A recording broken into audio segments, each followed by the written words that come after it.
Good morning, everyone. This is the day the Lord has made, and it's a beautiful day. The sun is shining. There's a sense of spring in the air. Paul tells me the sap is dripping out of the trees he's been tapping. Maybe, just maybe, God's going to give us a early spring. I'm hoping. I'm hoping. Anyway, we're so glad to have all of you here this morning, and we're very excited that this morning we have David Abaz that's going to be sharing our message with us today. And so we thank him for the effort he's put into that and for coming and sharing his heart with us today. Let us begin our worship by calming ourselves in quiet and preparing our hearts.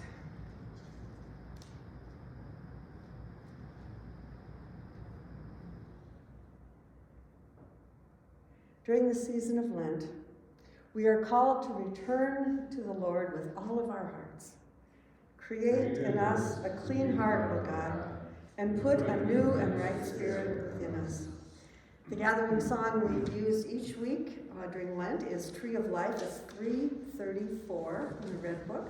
334. Today we will sing verse 1, and then Lent 4 and 5. 334.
Blessed be the Holy Trinity, one God who gathers us in the wilderness to redeem us, anoint us, and make us new.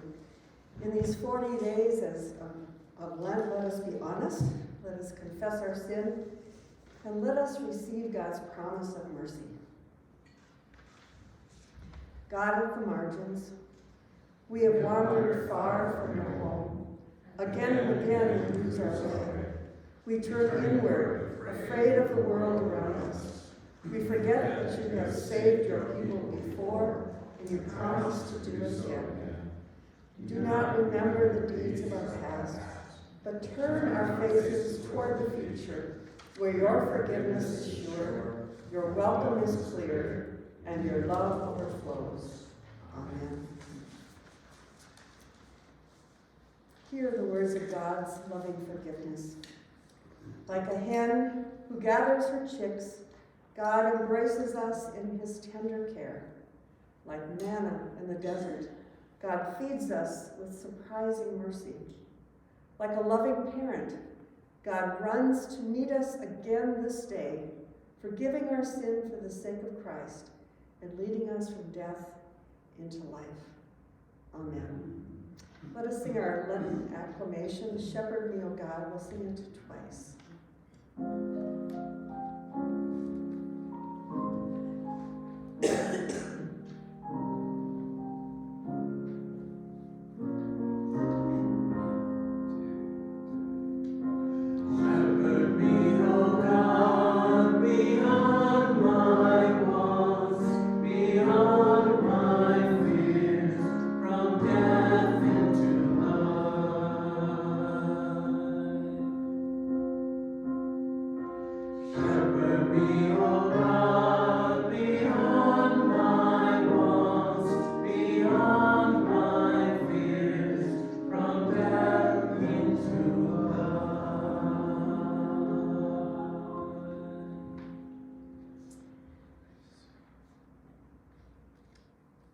Let us pray.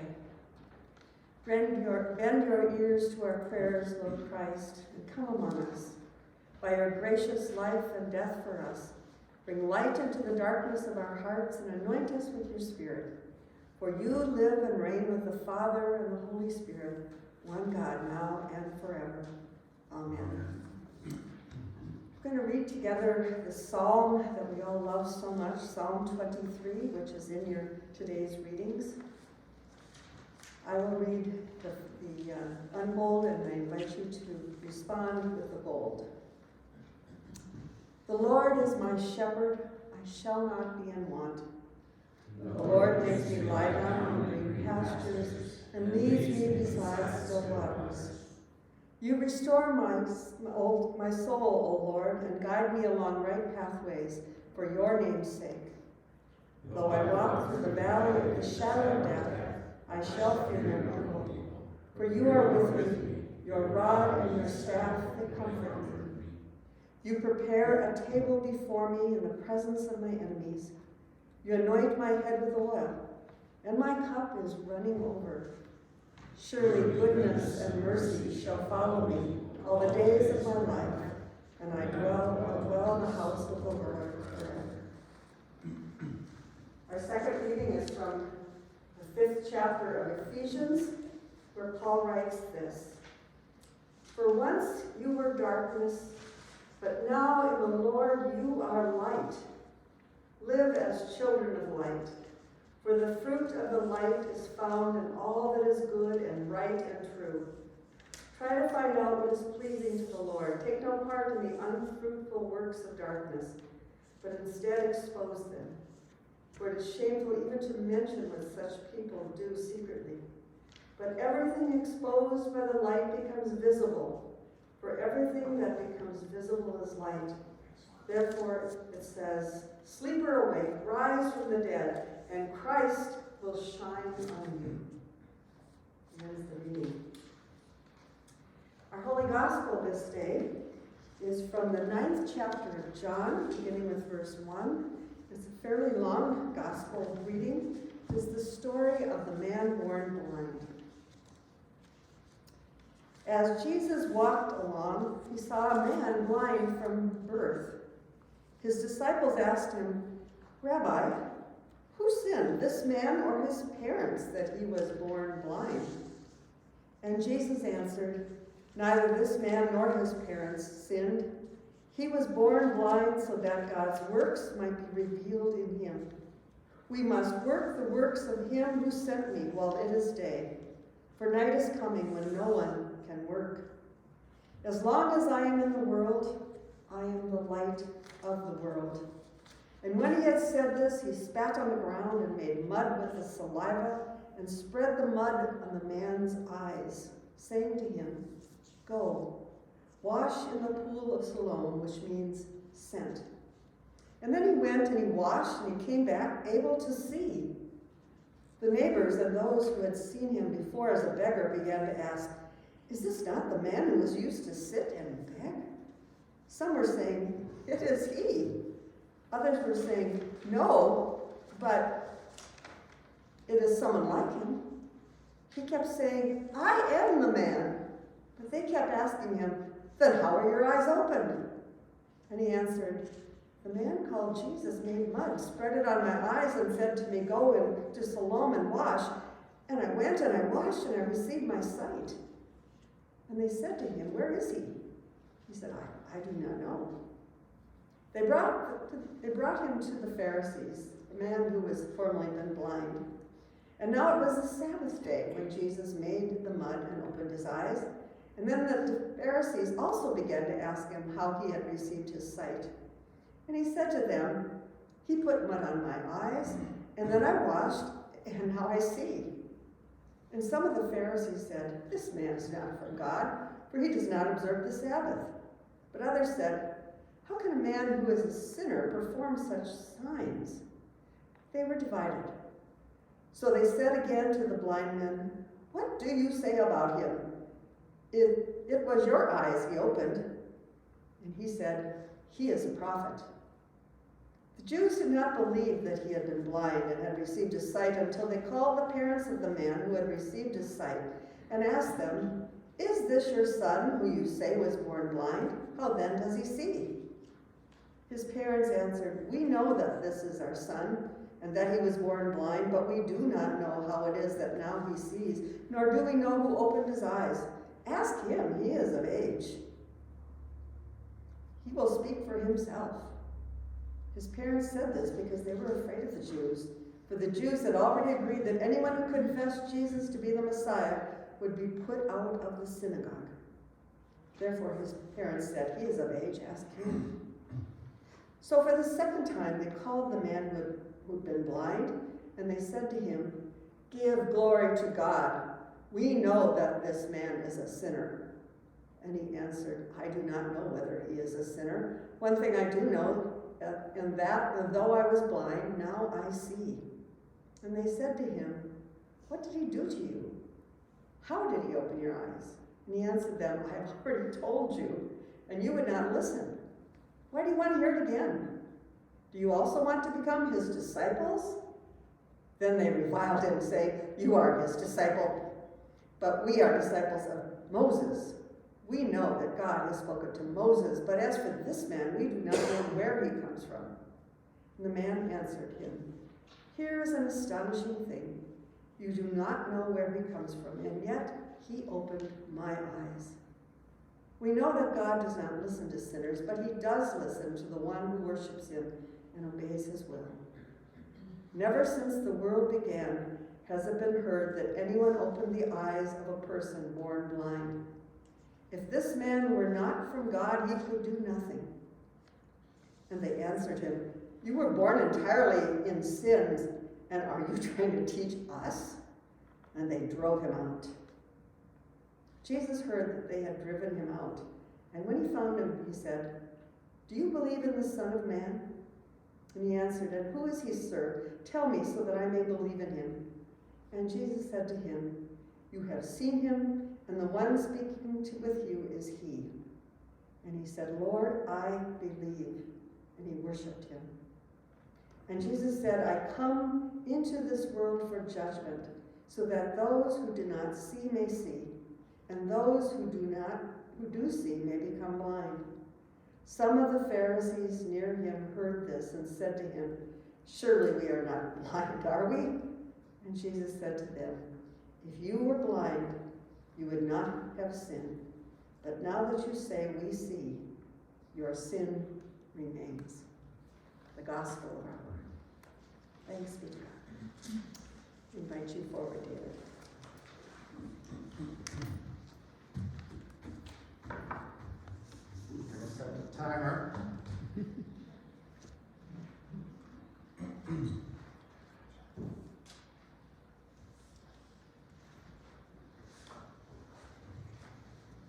Now, I'm not sure whether it's fortunate or not.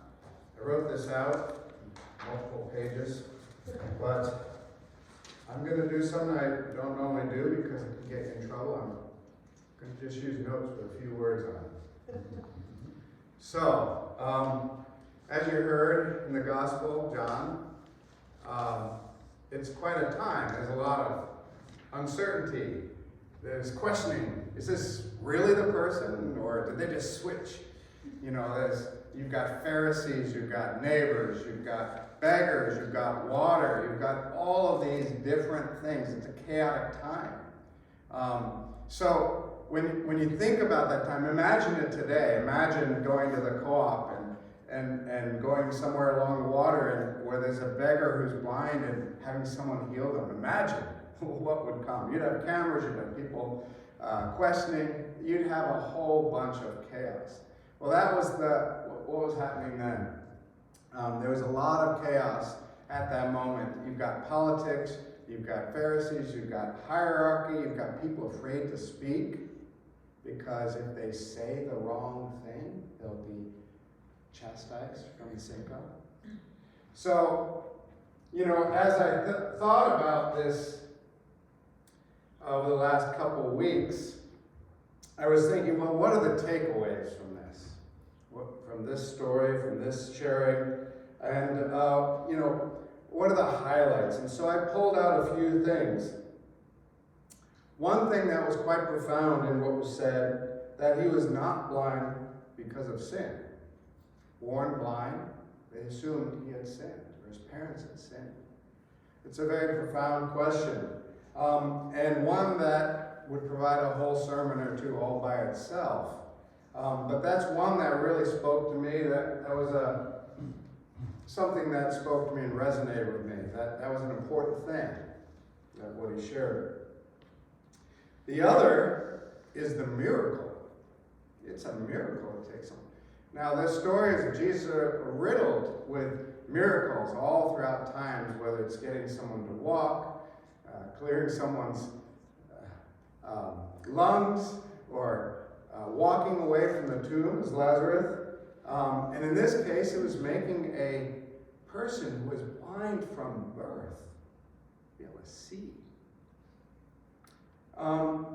And what's really interesting is miracles play a very important in our faith. And for me, I always question, well, what would Jesus' message have been if there had been no miracles? For me, how important were the miracles? And, it's a question for you. Would Jesus' message have been heard without the miracles? But I'm not going to talk about miracles per se. I'm going to talk about the message. And again, that's another sermon or two or three, miracles. But what was striking about this, he not only made someone see who was blind, he did it on the Sabbath. Now, he knew very well what that meant. That was a very provocative move, is to do something like that on the Sabbath would conjure up a lot of attention. He could have done it the day before or the day after, but he chose to do it on the Sabbath. So that was quite a strategic move. It was a provocative move, and it was one to challenge, to bring light. And so that brings me to the last takeaway that I chose to pull out of this. There's lots. Is by that attention, and he was great at creating dramatic pauses for that. We call that in education a teachable moment. You've got their attention. Now, what can be gleaned from that attention? So that, the message, that teachable moment is what I'm going to be focusing on today. I'm going to focus particularly on one particular sentence. Those who do not see may see, and those that see may become blind.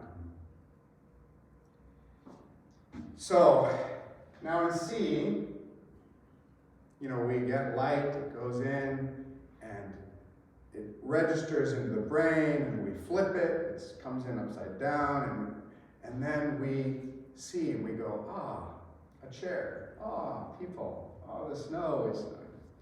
And so, but also in this, if you read it fully, it's to see, to understand, to find insights, to explore the empathy and compassion and love that you see. There's a lot in seeing with this. It's more than just the light. And the other thing I noticed in that phrase, I'm going to leave that out because we'll keep referring to it. The other thing with that phrase is it says, those who do not see may see. And I deal with a lot with legal documents and may or shall. And may provides us with the opportunity of choice. We have a choice on how we explore this passage, how we live it out or don't live it out.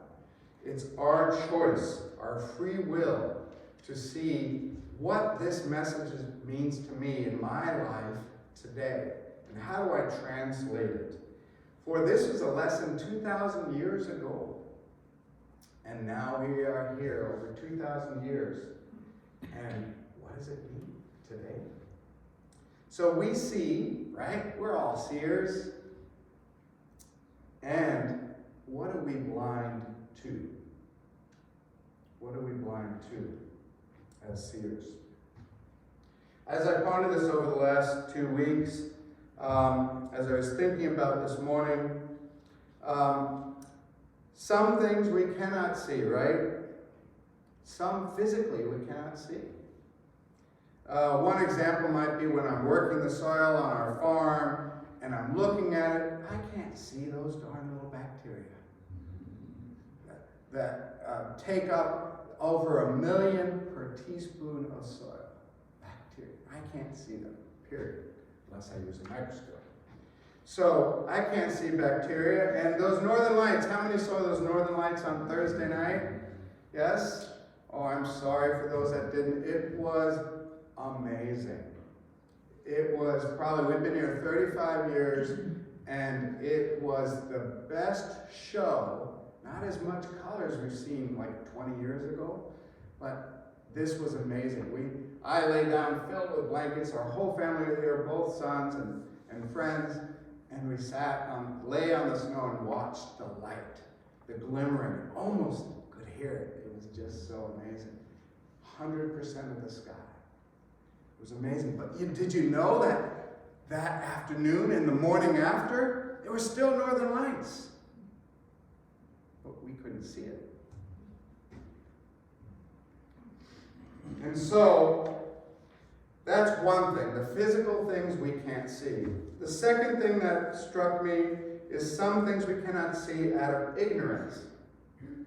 Now, ignorance has such a negative connotation. I think it really does when you're like, oh, that person should know. And so I looked up the definition, and it's just the lack of knowledge and information. We're ignorant about a lot of things. You know, I'm ignorant about all sorts of things. Oh, I didn't know that. That's cool. I don't know anything about that. And so this ignorance, I'd add, it also can be expressed in like intention or experience. And there's 2 stories I wanted to share with you about this second thing, ignorance and not seeing. One is, my wife and I worked at Wolf Ridge previously for about 25 years running the gift shop. And then I started the farm there, but all during that time I had the opportunity to teach, sometimes lots of classes, sometimes not. There's this one class called Superior Overlook. And we have students from all over the state. In this case, we have different groups from a lot of the Twin Cities area. And some people have never really traveled outside of cities. And they come up here, we talk about Lake Superior, the shipwrecks, the water, how much water's in there, and all that. We take the walk. And then we walk up and we get up to the ridge. It overlooks Lake Superior. And I'm talking about the shipwrecks from Split Rock and all these different things. And there's usually a couple kids that are like, what? What's going on? And I didn't know what was going on. And someone had shared this with me that they had experienced the same thing. There are always 2 or 3 kids that cannot see Lake Superior. And I'd be like, it's right there. You see that blue thing and then the horizon? That's a lake. And it takes them 10 to 15 to 20 minutes until they say, oh, I see the lake. So we only can see what we can imagine. We only see what we can comprehend. How many people have done those puzzles and stuff where there's this,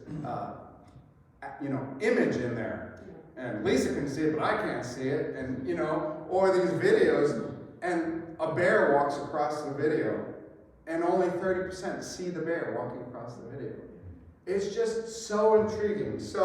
But there's also the more personal and intimate reality is having my youngest son, Tremaine, come home and challenge us with things that I just haven't been exposed to or see. How many have experienced an intergenerational challenge every now and then? And so Lisa actually we asked, so what do you disagree with about your parents? And they started their list. And they said, you said this, you said this. We don't believe that. And his partner was there. And we talked about it. They have experienced the world differently. Even though we raised them, they have experienced the world differently.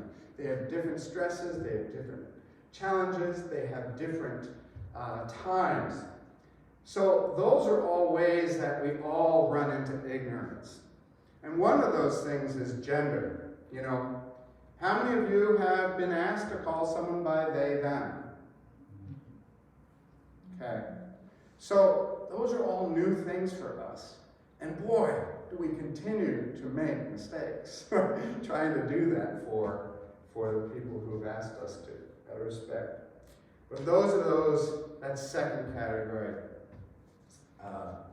The third category of not seeing is us choosing not to kind of look into those blind spots, those dark crevices, where they're there, but every now, reason why we know that there's a little glimmer, a flicker goes, oh, there's that blind spot.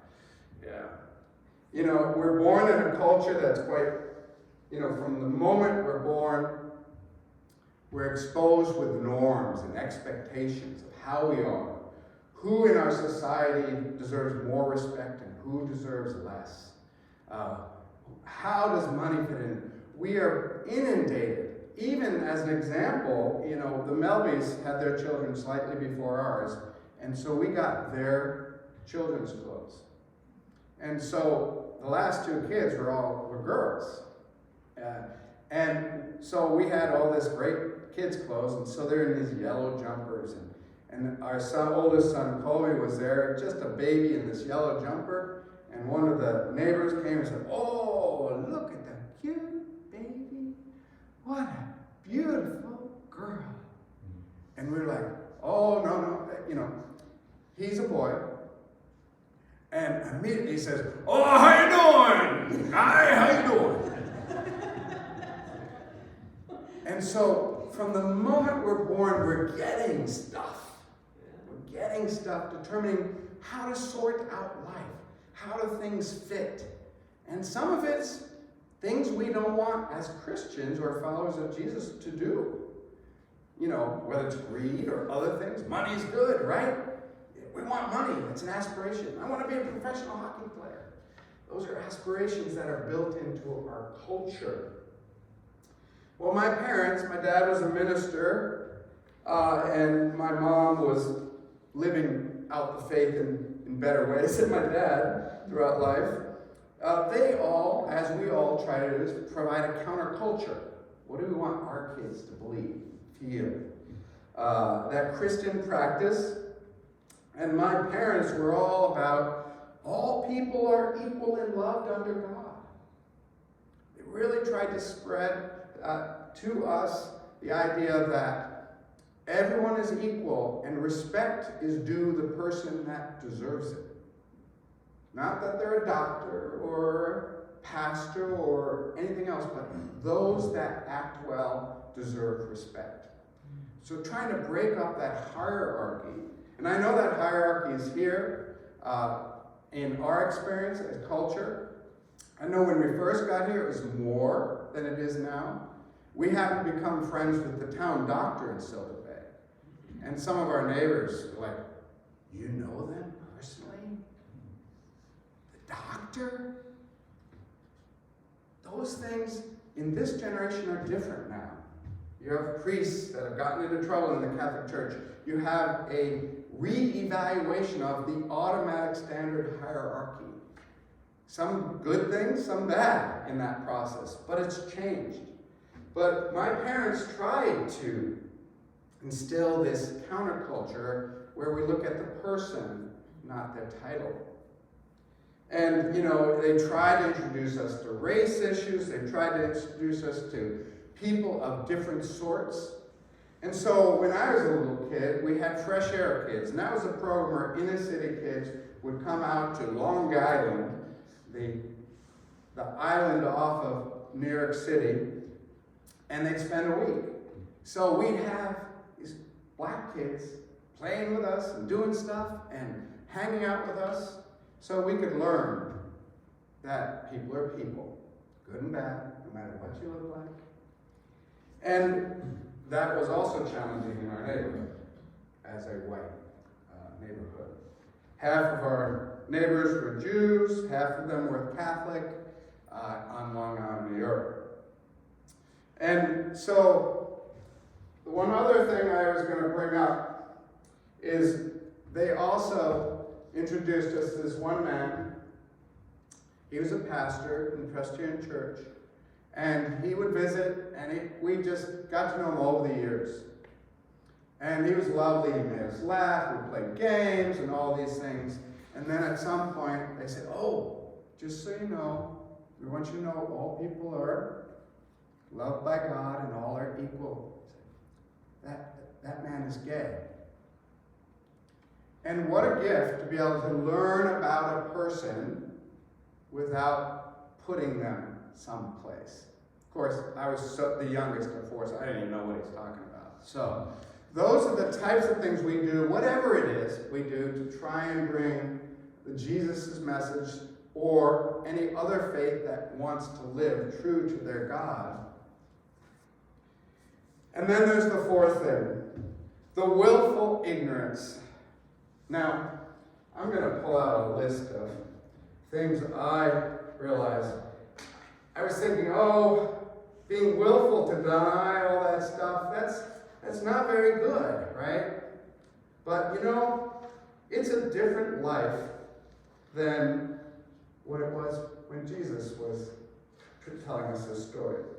So I went to the internet, and I just went on the YouTube, and I was inundated with things and stuff that you wouldn't have 2,000 years ago. And here's what the titles that showed up on my thing, which is influenced partly on what I searched because they look for you. But one was nuclear weapons to be stationed in Belarus, tornado in Mississippi, tornado in China 3 minutes ago. 1/3 of the drugs laced with xylene, a tranquilizer is killing addicts in Boston. Roger Federer's fastest shots. Highlights. EV trends. Getting ready for the hardwood floors install. Korea versus Colombia. 2-2 tie. Born without arms. A story about someone born without arms. Metal roofing tips. American bandstand. And Russian tanks trying to enter Bakhmut. So we're onslaughted with stuff, right? It's just too much. Too much stuff. So the willful pushing aside is in our society is not all bad, but where we can intercede, where we can see is something to consider in looking at Jesus' time. Because Jesus, there's no internet, there's no running water. As we joked on our place when we didn't have running water, we'd run to the well and say, "We got running water!" And so, there was nothing even moving that fast, right? It's ox level speed. Maybe a donkey or two or a horse when things came on. So I was thinking, as I was exploring this, looking at my blind spots, looking at my physical things I haven't been able to see, but through a microscope could see. And, I really believe that message in that verse in the Bible is important, and that they all are, in that we're called to really wrestle with these lessons. And I always want to figure out, well, what does this mean today in our lives, which are very different than that time? And I wanted to just lay out with you is to look at your own lives, as I've been looking at mine. Well, what are your blind spots? And, and if you can think of anything that you want to share, that you've recognized as a blind spot.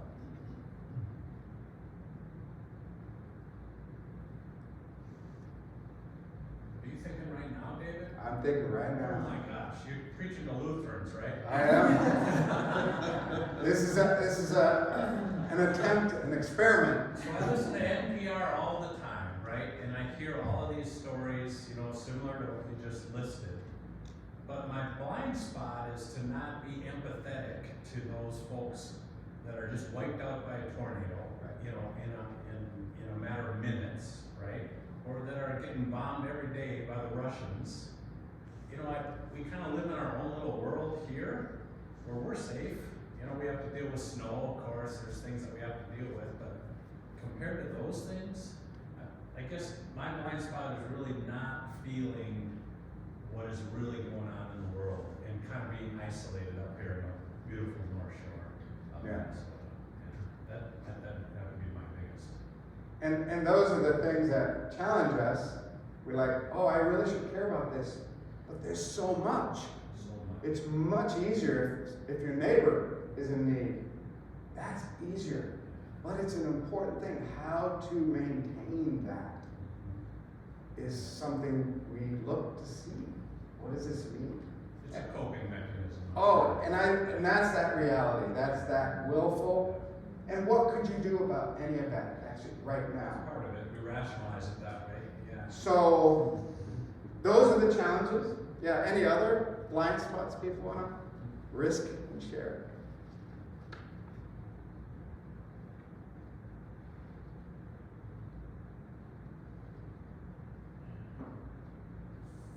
I'm a Quaker, I can go a long time.